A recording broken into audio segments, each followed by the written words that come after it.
there, friends. So we're doing another Incubus, which I did Warning before. And this is another one where, like, it's a song I really have loved, and I fully didn't know it had a music video. This one's it's Talk Shows on Mute, which was from Crawl After the Murder, which is a really good album. It's not my favorite album of theirs. Is probably Morning View or Make Yourself. It's probably Morning View. I listened to that album a lot in like middle school and high school. But Crawl After the Murder is good. It's really, really good. I actually don't know. The last album that I listened to was Light Grenades, so I don't know if they've had any more recent albums. I'm bad at following bands. But yeah, that album's great. This song is really good, and the video looks horrifying based on the image and based on what I'm looking at now, which is an out of focus creature. But yeah, Incubus will always have a special place in my heart because they are from my hometown. They actually they got together at my high school before I went there. But I think Brandon Wood's mother lived across the street from like my elementary school. And when I used to work at Barnes & Noble in my hometown, I'd see him in there all the time, usually getting like art magazines. But yeah, it's just like this little thing of like, they're kind of my hometown band of Calabasas, California. And there's a lot of people from Calabasas, but I'll take them over, the Kardashians and people like that. But yeah, so I just thought it'd be fun to take a look at this one. Their videos, from what I've seen, I haven't seen very many of them, but they always kind of do really interesting stuff. So I'm curious what will go with this song, because this song name checks a lot of dystopian things. And honestly, their last one too, Warning, is very dystopian. Warning, I think I mentioned in that video, when I was listening to it, I was also reading Fahrenheit 451 for the first time in 7th grade. And so I really kind of those two, I don't know if it was when I read it in 7th grade or when I reread it in 9th grade. But either way, those two kind of intrinsically tied together. So I just kind of always associate that song with that book, which is another dystopian book. A really wonderful one. If you haven't read it, you should. But yeah, we'll see how this one goes. Dogs and kitties and wild animals of the world! I immediately don't care for this. I do not. If anyone follows me and has seen my Ren reactions with Animal Flow, not a fan of like animal masks on people. I should never go to a furry convention. People can do what they like, but I just don't want to see it because apparently I freak out, especially if they're fuzzy.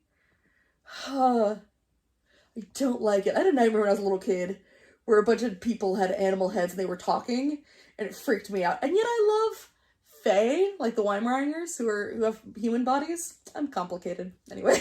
Look, I love Fae's 12 Days of Christmas. This is my favorite Christmas video. Alright, back to the video. I'm realizing this is going to be hard to watch.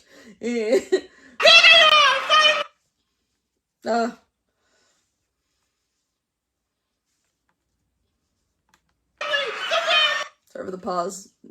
I have ads. I can't afford YouTube Premium anymore.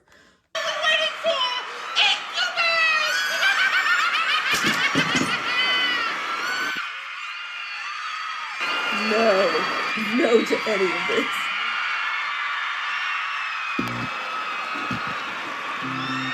Oh, no, thank you.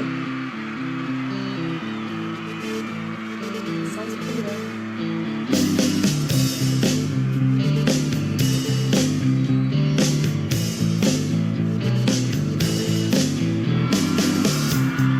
Think about gunpowder, wash them out with buzzing lights. It's really interesting that, like, it's obviously in this world, I guess, where it's, animals are in charge, the humans are prisoners, it seems, because, like, they were getting rounded up into a truck there, and the girls who saw had, like, chains on them. But it's weird, it's like, they not only are they like, prisoners, it seems almost like a world where things are flipped, because the humans seem sort of very docile in a weird way, and just kind of either they've been like, I don't know, it feels like a world where animals have evolved differently to be in charge as opposed to like taking over. Though we just did see a pig with a boom mic, and I do know the song name checks 1984, a George Orwell book, so I don't know if this is kind of meant to be an animal. I was at Animal House, different thing. Animal Farm, George Orwell reference here? Potentially. I also love the background, this very, like, kind of 70s vibe to the place they're performing. It'd be great to put this next to like the Butthole Surfers video I covered, Pepper. Maybe Butthole Surfers are going out after these guys. I'd be into that. Then the Instacare impress me personality. Still transfixed the electric sheep, dreaming of your face. Enjoy you from the chemical comfort of America. I'm just not a fan of that hyena man. I forgot the electric sheep dreaming of. I'm wondering if that's meant to be a Do Androids Dream of Electric Sheep reference, the book that Blade Runner is based on, or if just electric sheep is a cool thing. I don't know. I'm gonna say yes. Chemical comfort of America. Come on, come on to 1984. Yeah, 3, 2, 1. Lights, camera, transaction.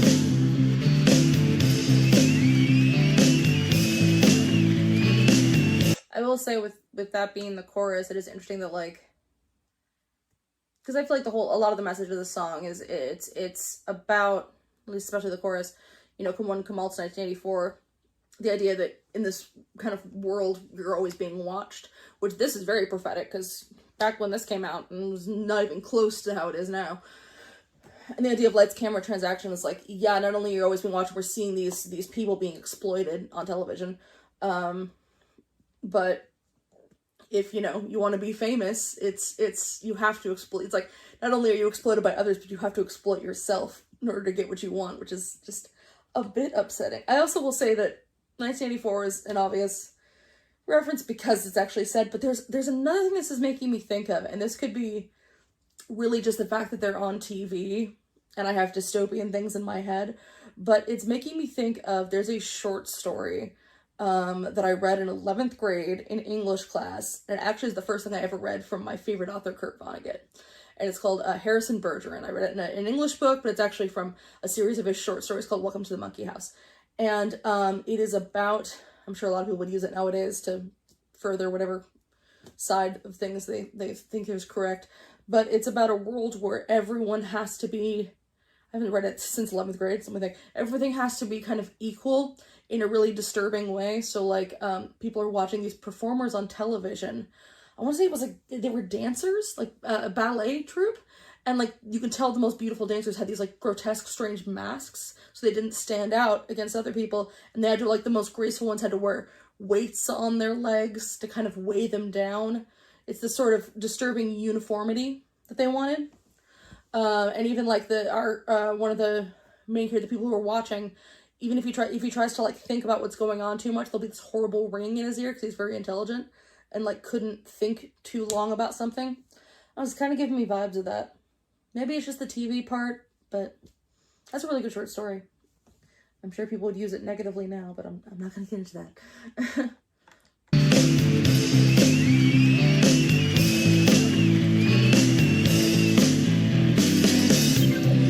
Quick, your time is almost up. Make all forget that they're the moth edging in towards the... I'm gonna live in the penguin house. I do have questions about the implications of some things. Like, why are the chimpanzees Christians? And if this is an animal world, then why is their whole house not a fridge? Why do they live in the fridge? That's strange. Or sleep in the fridge. This is what you can't do that. It's like Cars. Once you see Car Pope in the Cars movie, there's just too many implications and it gets very confusing. I was going to say Brandon Boyd, which I used to have such a crush on him, is looking very like Jared Padalecki in that bad House of Wax remake. He's cute, but like it just keeps making me think of that. The flame burning to obscurity, still transfixed the electric sheep, dreaming up your fate and judge you from the card castle comfort of America. Come So, like, are the pure... I'm sorry, I can't help it. I don't think way too much about this stuff. Look, I wouldn't be me if I didn't. So, are the animals that are there, right? The ones that are present for this screening, who are, like, human, like, anthropomorphic animals, are they higher or lower on, like, the totem pole of hierarchy than the ones that are just pure animals? I wonder this. Will I get answers? Probably not, but it'll keep me up at night. That's just how I am. Come on, come on, to 1984. Yeah, 3, 2, 1. Lights, camera, yeah. Come on, into 1984. Yeah, 3, 2, 1. Lights, camera, transaction. Heavy-handed commentary? Maybe, but not a bad one. I would pick a banana over nuclear weapons. I do think it's interesting that, like, the band is smiling the whole time, but, like, they're never making eye contact with the camera. It's like they're trained animals. Like, they just know they're supposed to stand here and perform, but they're never making eye contact with the camera. It's like they're just you're going through the motions, which is kind of a cool little touch. I don't know if that's on purpose or not, but I like it. Lights, camera, transaction.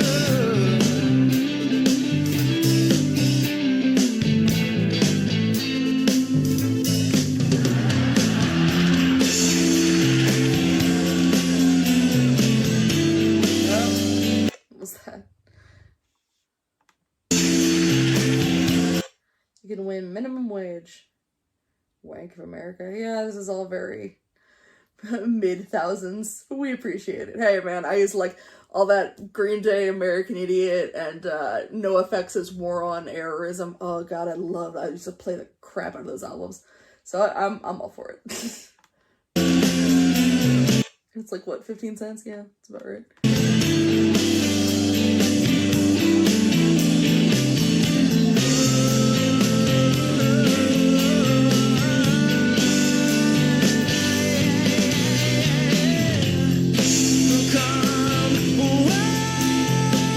He wasn't a hyena, he was a were-hyena? Imposter. All of them wear things? Or just hyena? Come on into 1980. No, he upset. Yeah, 3, 2, 1. Lights, camera, transaction.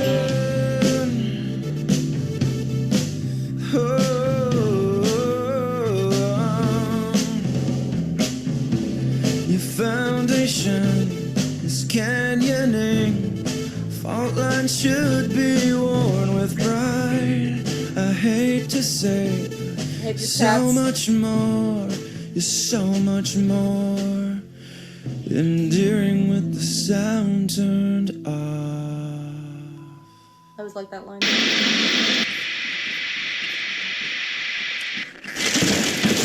Yay! Rage out. So, okay, yeah, we've got the, the idea that that this were-hyena, was that supposed to be a wolf? No, that was a hyena. I refuse to believe that was a wolf. I refuse. So this were-hyena, just the idea that the person who is hosting the show, the worst criminal when it comes to exploiting humans, is one of them, being like, you'll exploit your fellow man if it keeps you safe, gets you ahead. Not a bad way of showing that. It's actually a pretty clever way of doing that. I like that video quite a bit. Heck yeah. Incubus always has interesting stuff with their videos. They always have interesting little storylines going on that are, like, just vague enough that you can kind of analyze and study them. They don't really, like, super spoon feed it to you, but it's cool. So there we go. That was Talk Shows on Mute. No one asked for this, but it's just fun. I like to do these things where I just kind of look back at songs I used to love and see that they had videos and find out what those videos are like. So thanks so much, guys, and I will see you next time. Bye, everybody.